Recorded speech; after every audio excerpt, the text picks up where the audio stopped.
ભારતમાં પરિવાર એ કોઈ સંસ્થા નથી, પરંતુ પરિવાર એક સંસ્કાર છે.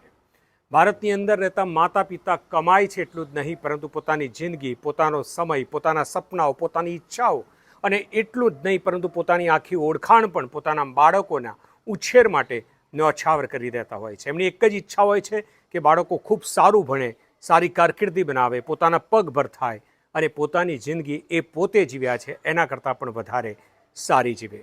પરંતુ સમય બદલાયો છે અને આ સમય બદલાવાની સાથે સાથે જીવન તો કદાચ આસાન થયું છે, પરંતુ સંબંધો નિભાવવા એટલા જ મુશ્કેલ બનતા જાય છે. વાત છે 74 વર્ષના શિવચરણ ગુપ્તા, કે જેઓ બોમ્બેની અંદર એક કાપડની દુકાન ચલાવતા હતા, કાપડના વેપારી હતા.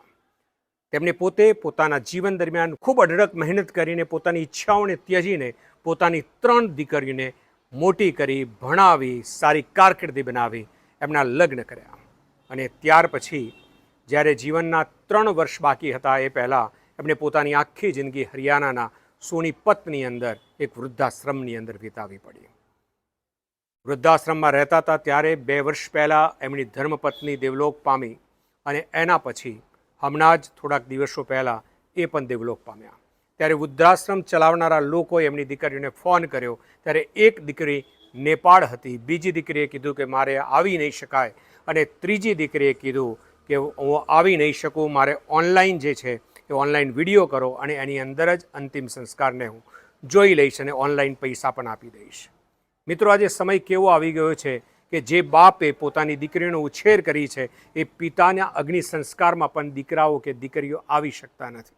સમય બદલાતો જાય છે, પરિવારનું મૂલ્ય તૂટતું જાય છે અને એ માટે બાળકોને પરિવારનું મૂલ્ય સમજાય એ માટે સંયુક્ત પરિવારમાં જીવવું અને એના મૂલ્યો સમજાવવા એ ખૂબ જ અગત્યની બાબતો છે. માતા પિતા માટે પૈસો સર્વસ્વ નથી હોતો. માતા પિતા માટે પોતાના સંતાનોની જિંદગી જે છે, કારકિર્દી જે છે એ શ્રેષ્ઠ બને એ જ એમનું સ્વપ્ન રહેલું હોય છે. પરંતુ દીકરાઓની કેરિયર બની ગયા પછી એ દીકરાઓ કે દીકરીઓ માતા પિતાને સમય આપતા નથી, એમની સાથે 5 મિનિટ બેસતા નથી. માતા પિતાને બીજું કશું જ જોઈતું નથી હોતું, માત્ર જોઈતું હોય છે ઢળતી ઉંમરની અંદર દીકરા કે દીકરી સાથે સમય વિતાવવો. આશા રાખીએ કે આ ઘટના પરથી આપણે સમજીએ, આપણા માતા પિતાને સાચવીએ અને એમની ઈચ્છા જે છે કે મારો દીકરો કે મારી દીકરી મારી સાથે દિવસમાં 10 મિનિટ વિતાવે એ ઈચ્છા પૂર્ણ કરીએ. જય હિન્દ, જય ભારત, જય શ્રી રામ.